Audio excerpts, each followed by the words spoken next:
warahmatullahi wabarakatuh. Perkenalkan, nama saya Rahmat Nur Hidayat dari kelas PJKRE. Di sini saya akan mempresentasikan bab 4, yaitu perkembangan motorik. Dan yang itu, slide pertama, kemampuan motorik berasal dari bahasa Inggris, yaitu motor ability. Gerak motor merupakan suatu aktivitas yang sangat penting bagi manusia karena dengan gerak motorik manusia dapat meraih sesuatu yang menjadi harapannya. Dan di sini definisi perkembangan motorik menurut para ahli. Perkembangan motorik merupakan pengendalian gerak jasmani melalui kegiatan pusat syaraf, urat, syaraf, dan otot yang terkoordinasi. Pengendaliannya berasal dari perkembangan refleksi dan kegiatan massa yang ada pada waktu lahir. Dan di sini materi yang selanjutnya, Sugianto dan Sugiarjo. Perkembangan merupakan proses perubahan kapasitas fungsional atau kemampuan kerja organ-organ tubuh karena keadaan yang makin terkoordinasi dan teraplikasi. Perkembangan terjadi karena bentuk perubahan kualifikasi kuantitatif atau keduanya secara refleks. Selanjutnya itu faktor mempengaruhi perkembangan motorik. Motilatitan mengatakan perubahan fisik yang terjadi selama pertumbuhan organ pada masa embryonik yang menyelesaikan di syaraf otak. Penampakan organ penting bahwa proses yang menyebabkan perubahan ukuran fisik dan bentuk. Adaptasi yang merupakan respon tubuh terhadap tuntutan dari lingkungan. Dan yang itu materi selanjutnya, keterampilan motorik. Coba mendefinisikan keterampilan motorik dengan mengaitkan pada kata optimal, cepat, dan akurat. Setiap pelaksanaan keterampilan yang terlatih merupakan rangka kondisi dari beratus-ratus otak yang rumit yang melibatkan perbedaan isyarat dan regulasi kesalahan yang berkeseimbangan.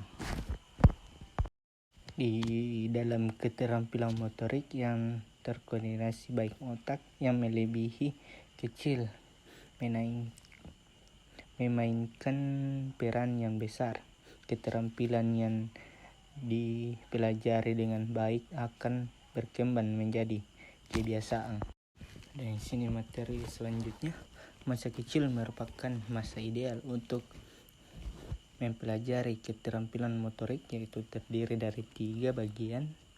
Yang pertama, tubuh anak kecil lebih lentur ketimbang tubuh orang dewasa. Yang kedua, anak belum banyak memiliki keterampilan yang akan bertentangan dengan keterampilan yang akan dipelajari. Dan yang ketiga, secara keseluruhan anak lebih berpindah waktu kecil ketimbang telah besar.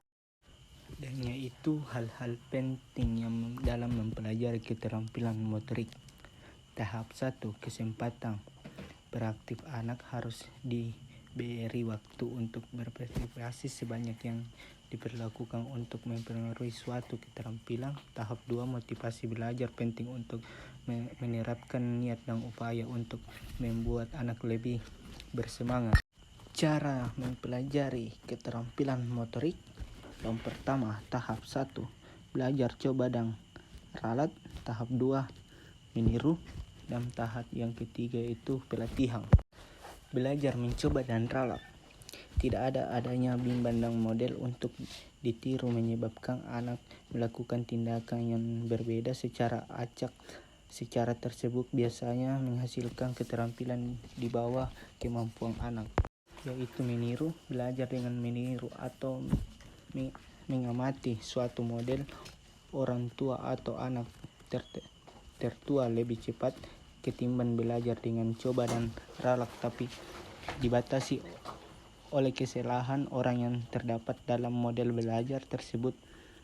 Sebagai contoh, anak tidak dapat belajar berenang dengan baik kalau yang ditiru adalah renang yang jelek.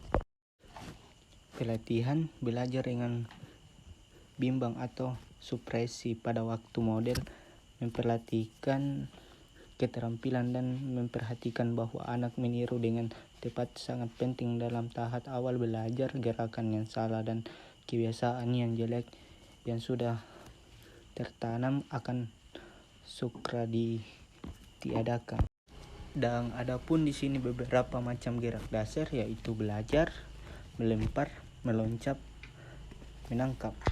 Dan yang terakhir itu yang kesimpulan, kemampuan motorik berasal dari bahasa Inggris yaitu motor ability. Gerak motor merupakan suatu aktivitas yang sangat dapat meraih suatu yang menjadi harapan lainnya.